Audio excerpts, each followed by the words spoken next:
The numbers came to me in my sleep, burning themselves into my consciousness like brands on cattle. Precise, unforgiving, always the same sequence. 24.0153 south, 69.2581 west. I'm Caleb Mercer, and until 6 months ago, I believed dreams were just the brain's way of taking out the trash, random neural firing, meaningless fragments of memory and fear processed while we slept. I was a data analyst, a cartographer. I dealt in facts, coordinates, measurable reality, but the dreams weren't random. They were instructions. It started with the stars. Not the familiar constellations I'd memorized as a kid camping with my dad, but twisted versions of them. Orion's belt bent at impossible angles. The Big Dipper pouring darkness instead of light. And always, floating in the dream sky, like luminous text, those coordinates. I'd wake up with my hands cramping, realizing I'd been scratching the numbers into my knitstand with my fingernails. 24.0153 south, 69.2581 west. Over and over, carved into wood like a desperate message. The rational part of my mind tried to dismiss it. Stress from my freelance mapping projects, too much caffeine, the lingering effects of my recent breakup with Sarah.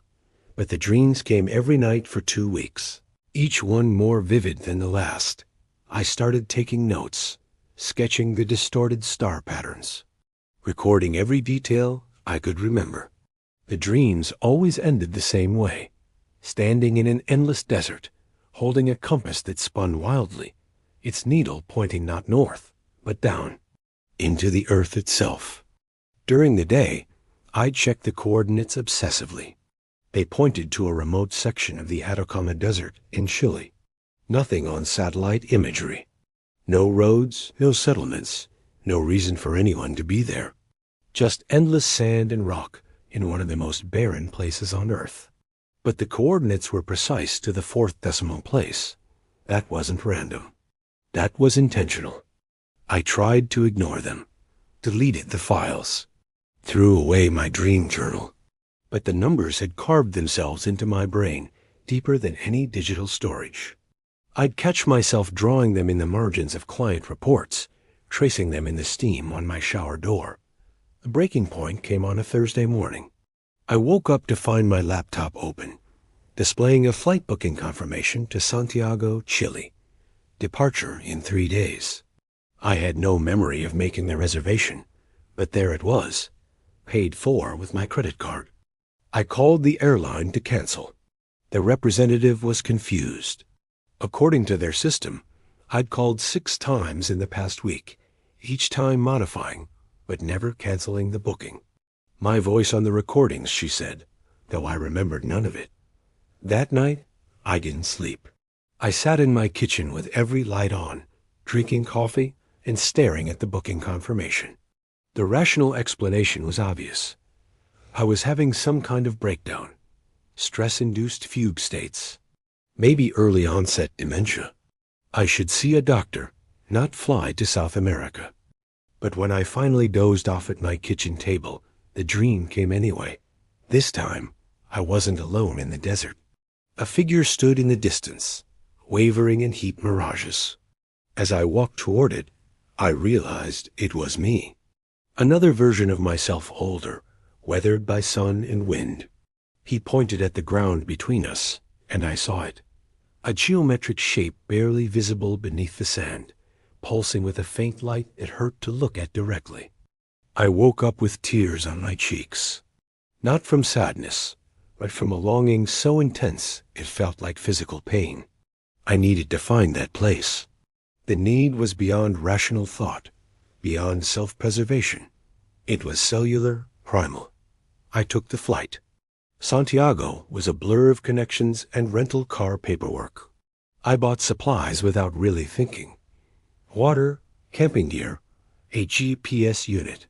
The drive north took 12 hours, highways giving way to dirt roads, then to nothing but tire tracks in the sand. The Atacama Desert is like nowhere else on Earth. NASA uses it to test Mars rovers, because it's so alien, so utterly lifeless. Some weather stations there have never recorded rainfall. The silence is so complete, it feels like pressure against your eardrums. I reached the coordinates at sunset. The GPS showed I was exactly where I needed to be, but there was nothing visible. Just an endless expanse of sand and rock, the same as everywhere else. I set up camp, telling myself I'd look more carefully in the morning. But the dreams wouldn't wait. As soon as I closed my eyes, I was standing in the same spot, but the landscape was different. The sand was gone, replaced by smooth stone that reflected the stars like black glass. And there, directly beneath my feet, was the structure. It was beautiful and terrible at once. Geometric, but not following any earthly mathematics. Angles that folded in on themselves, surfaces that seemed to exist in more than 3 dimensions. It pulsed with that same faint light I'd seen in the dream, but now I could hear it too. A low humming that resonated in my bones. I woke up and started digging. The sand was looser than it looked, almost like it wanted to be moved. 3 feet down, my shovel hit something hard. Not rock, something smooth, artificial. I dug faster, using my hands when the shovel became too clumsy. The structure was exactly as I dreamed it. A section of wall, maybe 6 feet square, made of a material that wasn't quite metal, wasn't quite stone. It was warm to the touch, and that humming sound was stronger now, coming from beneath the sand. I should have been terrified, should have filled in the hole and driven back to Santiago. Instead, I pressed my palm against the surface. The world exploded into light. I was no longer in the desert. I was floating in space, but not empty space. This was filled with structures like the one I'd found, thousands of them, stretching into infinity. And there were beings moving between them. Not human, not anything from Earth. They turned to look at me, and I felt their attention like a physical force. One of them approached, and I saw that it wasn't solid in the way we understand solidity. It was more like a living equation, a mathematical concept given form. When it spoke, the words bypassed my ears and appeared directly in my mind. You received the coordinates. I tried to answer, but I had no voice in this place. The being seemed to understand anyway. The beacons were placed when your species was young, hidden in the deep places of your planet. They call to certain minds when the conditions are right. You are one of the few who can hear them.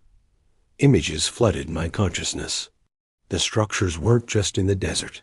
They were everywhere. Beneath the ocean floor, under the ice caps, in the depths of ancient forests. A global network of consciousness amplifiers designed to bridge the gap between human awareness and something vastly larger. But why? I managed to think. Because consciousness is not bound by the laws of physics as you understand them. It can transcend space, time, even death itself. The beacons are doorways. And you, Caleb Mercer, are about to become a key. The vision shattered. I was back in the desert, lying next to the excavated structure, blood running from my nose. The sun was setting, painting the sky the color of old brass. I had no memory of an entire day passing. My hands were shaking as I packed up my camp. I needed to get back to civilization, to find someone who could help me understand what was happening. But as I drove away, I kept looking in the rearview mirror. The structure was invisible from the surface, but I could feel it calling to me, a constant low-frequency whisper at the edge of consciousness. Back in Chicago, I researched everything I could find about ancient structures, consciousness, and the intersection of archaeology and neuroscience. That's how I found Dr. Liana Gray. She was a professor at Northwestern, specializing in what she called neuroarchaeology. Her papers discussed the possibility that ancient civilizations had developed technologies for amplifying and transmitting consciousness across vast distances. Technologies that modern science was only beginning to understand. I called her office, expecting to be dismissed as a crank. Instead, she agreed to meet me that same afternoon.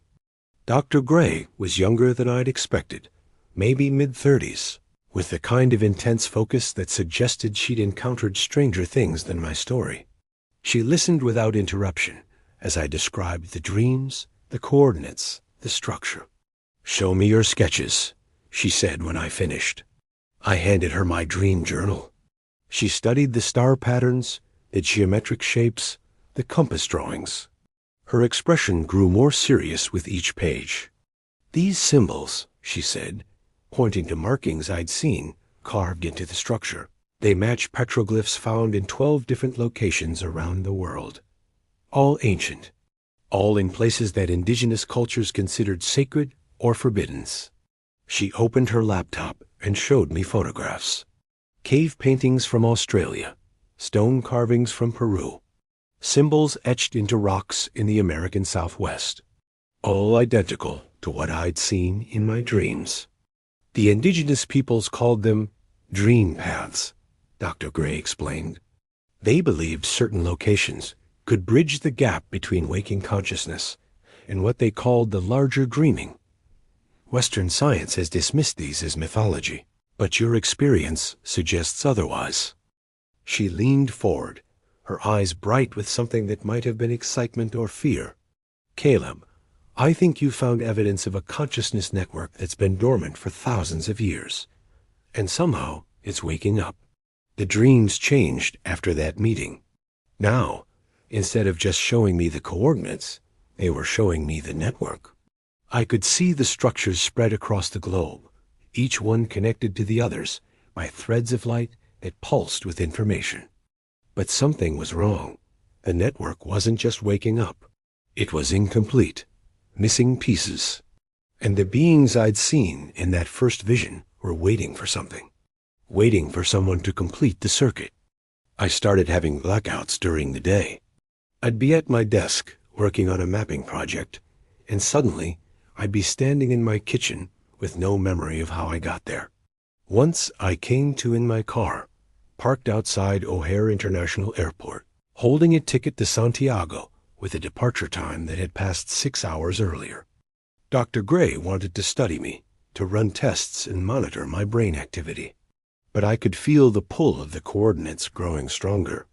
The structure in the desert was calling to me with increasing urgency. In my dreams, I could see it more clearly now. It wasn't just a piece of technology. It was alive, in a way that defied biological classification. And it was lonely. The revelation came during what I thought was a regular dream.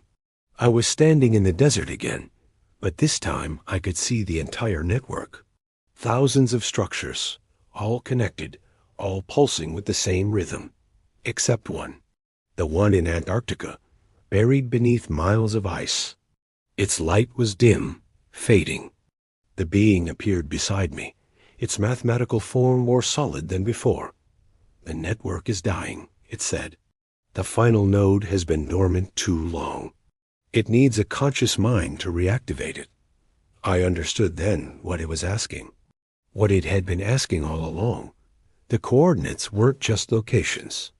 They were invitations. Requests for a human consciousness to serve as a bridge between the network and our reality. If I do this, I thought, what happens to me? You become part of something larger. Your consciousness expands beyond the boundaries of your individual existence. You become a translator between species, between dimensions of reality. And if I refuse, the being's form flickered. Then the network fails. The connection is lost. And your species remains isolated in its small corner of consciousness, never knowing what it could have become. I woke up with the taste of copper in my mouth. My reflection in the bathroom mirror showed a stranger. My eyes were different, flecked with gold that hadn't been there before. And when I touched the mirror, I could swear I felt it pulse like a heartbeat. I booked another flight to Santiago. This time, I remembered doing it. Dr. Gray called as I was packing. "Caleb, don't go back there. Not yet. We need to understand what's happening to you before you make any irreversible decisions." But I was already past the point of rational decision-making. The coordinates were no longer just in my dreams. They were carved into my DNA, written in the language of my cells. I couldn't ignore them any more than I could ignore the need to breathe. If something happens to me, I told her, remember the coordinates. 24.0153 south, 69.2581 west. But also remember these, 77.8419 south, 166.6581 east. Antarctica, under the ice. The network isn't complete without both. The flight to Santiago felt like a dream. I kept checking to make sure I was actually on the plane, that this wasn't another vision. But the turbulence was real, the stale air was real, the nervous energy of the other passengers was real. I rented the same car, bought the same supplies, drove the same route into the desert. But this time, I could feel the structure before I saw it. It was calling to me from miles away, a beacon in the electromagnetic spectrum of consciousness. When I reached the coordinates, I didn't bother setting up camp. I went straight to the buried structure and placed both hands on its surface. The world dissolved. I was in the network now, not just viewing it. I could feel the flow of information between the nodes, the pulse of alien intelligence that had been waiting for millennia. But I was also still me, still Caleb Mercer from Chicago, still human. The beings surrounded me, their mathematical forms more complex than I'd ever seen them. "Welcome," they said in unison. "You are the first of your kind to make this choice willingly." "What happens now?" I asked. "Now you help us complete the circuit. The final node in Antarctica must be activated, but it requires a human consciousness to bridge the gap. You must go there in both body and mind." I felt myself being pulled in two directions.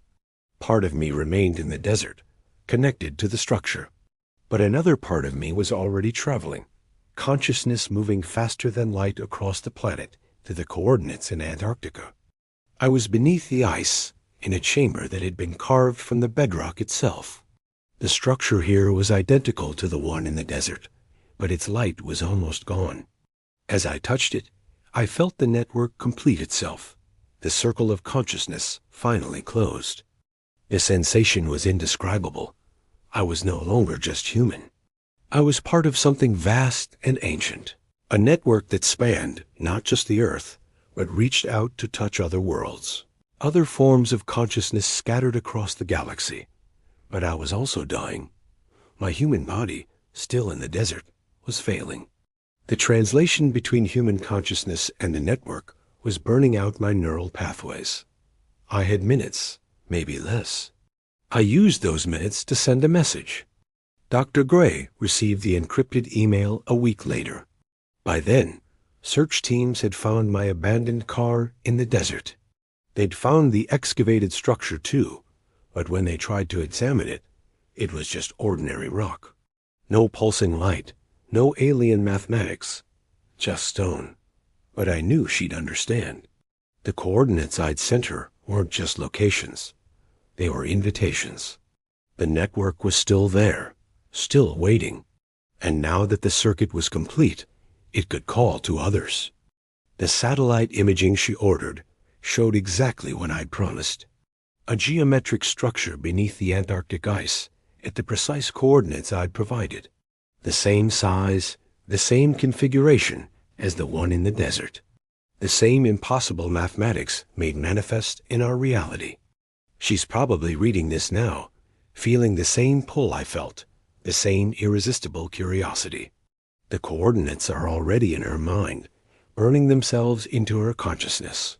She'll tell herself she's just investigating, just following up on a colleague's research. But I know better.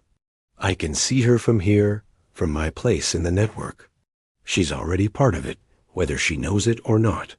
The moment she looked at those coordinates, she became connected.